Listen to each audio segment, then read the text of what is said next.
Bright QT. Every student matters. Hello dear students, the next topic we'll be taking up is the combination of resistances in parallel. Till now you have seen that the resistances were connected in series, that is they were connected in continuation. But today we will be taking up the combination of resistances. And now we will be taking up a parallel combination. Now we have already studied what exactly is meant by parallel combination, that I am combining these resistances. This was assumably the first resistance, that was our R1. This is our second resistance, that is just connected in parallel to the first one. This is R2, and any more resistances can subsequently be joined like this only, right. So, this is the first resistance, second resistance and third resistance, which are taken up and connected in parallel to a cell or a battery with a plug key, right. This will be plus minus the direction of current. Now, these three resistances are called to be connected in parallel, fine. Now, in this whole circuit we know that there must be I that is the total current that must be flowing through this particular circuit. Similarly, there must be some total potential difference across this particular circuit, and the total resistance of this circuit, because we have got three different individual resistances, fine. Now, when the current I starts from the positive terminal, then at this juncture or the current, they bifurcate or divide as they have three different paths to travel, right. Now, some current will pass through this resistance R1, let us give it a name I1, same as we did in series, that is the current passing through the first resistance. Similarly, the current going from here will pass to the second resistance, let us give it the name or alphabetic representation I2, and the amount of current passing through the third resistance, let it be I3, right. Now, across the two ends of the resistance R1, there must be some potential difference, let us give it a name V1. Across the second resistance, the potential difference is V2, and third resistance, the potential difference is V3. So, now we have got the individual resistances R1, R2 and R3, we have got individual currents I1, I2 and I3, and we have got individual potential difference V1, V2 and V3, right. These are when I am talking about individual. As a whole, if I take the whole circuit, then the total resistance represented by capital R, total potential difference represented by capital V, total current represented by capital I, fine. These are all the things related to parallel combination of resistances, got it. Now, as we have done in series, we will try to copy the same thing by doing an experiment. How will I do the experiment? Let us do an activity. Now, students, we will see the resistances connected in parallel. For this, we will require a few things. Once again, we will be requiring first of all three different resistances. Let us give them name R1, R2, R3, and they are of denominations 1, 2 and 3 ohm respectively. We will be requiring connecting wires to connect in the circuit, a battery, will require a plug key, then will require an ammometer to measure current, and a voltmeter to measure potential difference. Let us see once again how to proceed with our this particular activity. What we'll do is, we'll take three resistors R1, R2 and R3 of resistances 1 ohm, 2 ohm and 3 ohm respectively, and connect them in parallel circuit, right? Connect them the way they have been done. Connect the resistance between the point P and Q through a battery, a plug key and an ammometer. Please try to relate how the connections are made.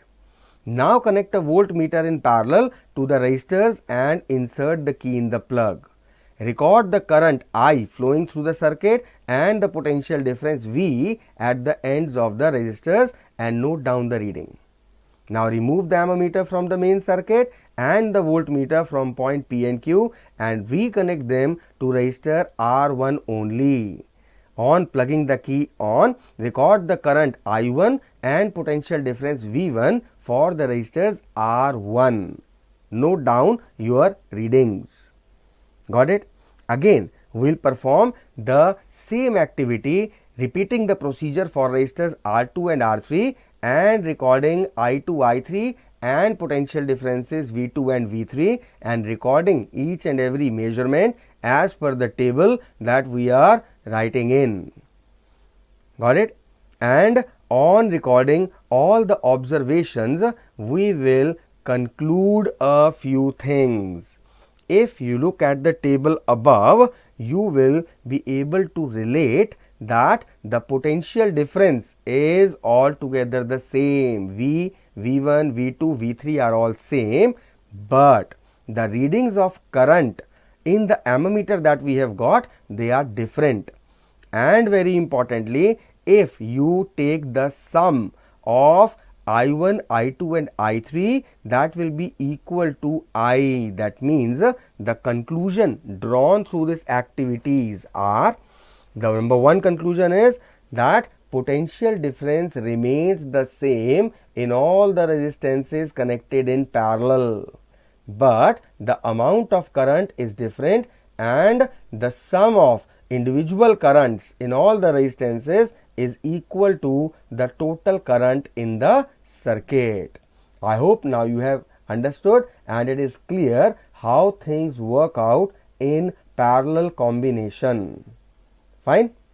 So, I have drawn two conclusions. One is, when I am talking about current in parallel, if I am connecting a few resistances, then the total current will be equal to the sum of all the individual currents in the resistances. Secondly, I concluded that the potential difference across each resistance connected in parallel is same and is equal to the total potential difference. Got it? This is quite important. And on the basis of these two observations, now I will find out the total resistance of all the resistances connected in parallel. This total resistance is given by capital R, and when I am talking about in parallel combinations, then the total resistance is given by this formula, 1 upon R is equal to 1 upon R1 plus 1 upon R2 plus 1 upon R3 and so on. That means the reciprocal of the total resistance is equal to the sum of the reciprocals of all the individual resistances, right. This is how we calculate the total resistance. But how did it come? From where did we get this formula? Let us derive this formula. But for that you need to remember these two things. One is the plus items, that is the current, and the is equal to items, that is the potential difference. Now in order to calculate or derive the formula for total resistance, I will be taking up a few steps. Steps to derive total resistance in parallel combinations.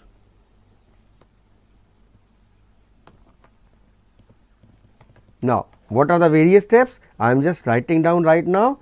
we will apply it and we will try to relate it. First of all, this actually I have done same thing with the series combination, but let us do it over here with this topic also. Steps to derive the total resistance in parallel combination. The very first step that we are going to take is always start with plus items. The plus item, which in this case is the current. What did the current plus item I want to say is I is equal to I1 plus I2 plus I3. Fine. Next step I will be doing is apply Ohm's law. Apply Ohm's law and substitute the values. How? We will just see in a minute. Ohm's law states that V is equal to IR, or V1 is equal to I1 into R1, V2 is equal to I2 into R2, and so on. Got it? Then third is use is equal to item, and what is equal to in case of parallel? V is equal to V1 is equal to V2 is equal to V3, and so on. Next, use equal to item and replace the value. Then take common, strike off, cut it, and here is our answer. How? Let us see now. Theoretically, we have just seen. Practically, let us see what we are going to do. In order to get the formula for total resistance, the formula we need to keep in mind, 1 by R is equal to 1 by R2 plus 1 by R3. This is what exactly I am supposed to derive. This is my target, to derive this formula, right. What I have said is, let us see the first step. Start with the plus item. Now, the plus item states that this is my first step. This is the derivation part. We know that in parallel combination, I is equal to I1 plus I2 plus I3. We are just checking out in case of 3 resistances. If we are given 2 resistances, we will just take I1 and I2. If we are given 4 resistances, we add I4 also. Fine. So, I is equal to I1 plus I2 plus I3. This is because in parallel we find that the sum total of all the individual currents of the resistances is equal to the total current in the circuit, right. Now, the second step is apply Ohm's law. When I talk about Ohm's law, I have said Ohm's law states that V is equal to IR. If V is equal to IR, then I should be equal to V upon R. That is what I am going to take here. Instead of writing I will replace it as V upon R, right. Similarly, I1 I am replacing it with V1 upon R1. You have got the idea how and why we have done it, because Ohm's law stated V1 is equal to I1 into R1. Therefore, keeping I1 here, taking R1 on the other side, we will get V1 upon R1, and same we can write for I2, I can write V2 upon R2, plus for I3 I can write V3 upon R3. Simple, right. This was my second step. Got it? Now, third step, use is equal to item.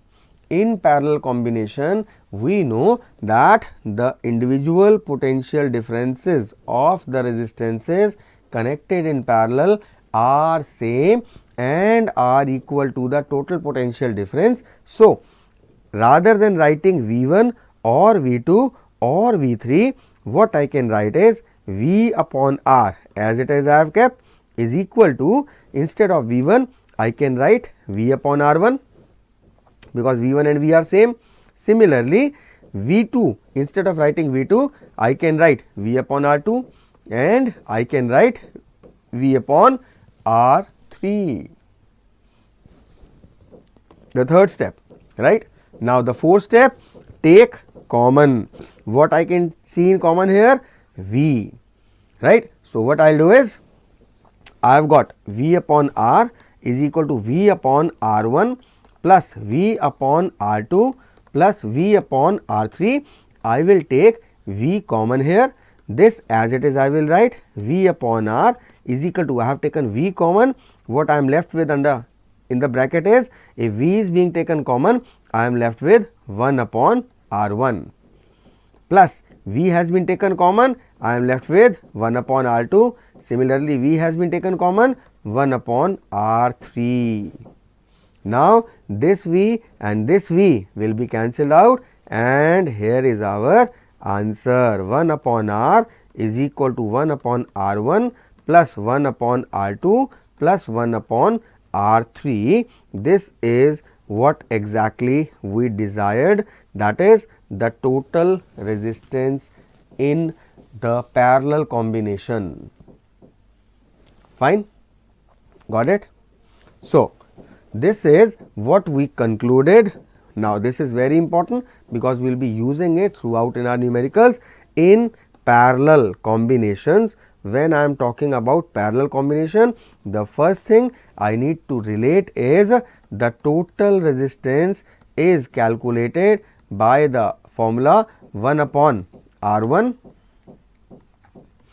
plus 1 upon R2 plus 1 upon R3, right. This will be how to calculate total resistance. Second thing I need to remember is, in parallel combination the potential difference across each resistor is same and is equal to the total potential difference of the circuit. Third thing for me is, the total current is equal to the sum total of all the individual currents given in parallel combination resistances. These three things we will be requiring, of course, along with Ohm's law, V is equal to IR. Got it? Fine. So this is all about our parallel combinations. Fine. Now we have talked about two things in series and parallel combination. Before going up to the numerical part, let us once again rewind and let us once again remind ourselves that what exactly is ammeter and voltmeter. These two things we have been discussing throughout in the series and parallel. Now you need to remember a few things, how to differentiate between these two. Ammeter represented by a circle and capital A in it and voltmeter and capital V in it. This is basically how we represent them in a circuit diagram, right. Now the difference between these two is, ammeter is an instrument to measure current. Ammeter is to measure current, whereas voltmeter, as we know, it is an instrument which is used to measure potential difference or voltage across a particular resistor or a circuit. This is the first difference that we need to relate. Now the second point that is quite important is, ammeter is always connected in series in any circuit or resistance. If we want to find the amount of current, for example, this is a resistance. If I want to find out the current in this, I will always connect the ammeter in series, in continuation with this resistance. Got it? Fine. Whereas quite importantly, the voltmeter is always connected in parallel to a resistance in a circuit. It is always connected in parallel. For example, if the same R1 resistance was there, I need to find out the potential difference across it. I will connect the voltmeter like this. This is in parallel. This is quite important. This you must have seen why we were talking about series and parallel combinations. Over there, I have just connected the potential differences. To find out the potential difference, we have connected the voltmeter with the resistance in parallel, right. So, now you know the reason this is connected in parallel always. Now, the third and yet another important difference is that an ammeter always has very low resistance. An ammeter, a good ammeter, this instrument is that which has negligible resistance. Why? Because we want to find out the amount of current passing through it. If the ammeter itself will provide any kind of resistance, then the value of current will be shown less in ammeter, which we do not want. So, we want the whole of the current to pass through the ammeter, for which we require an ammeter with a negligible, with a zero resistance.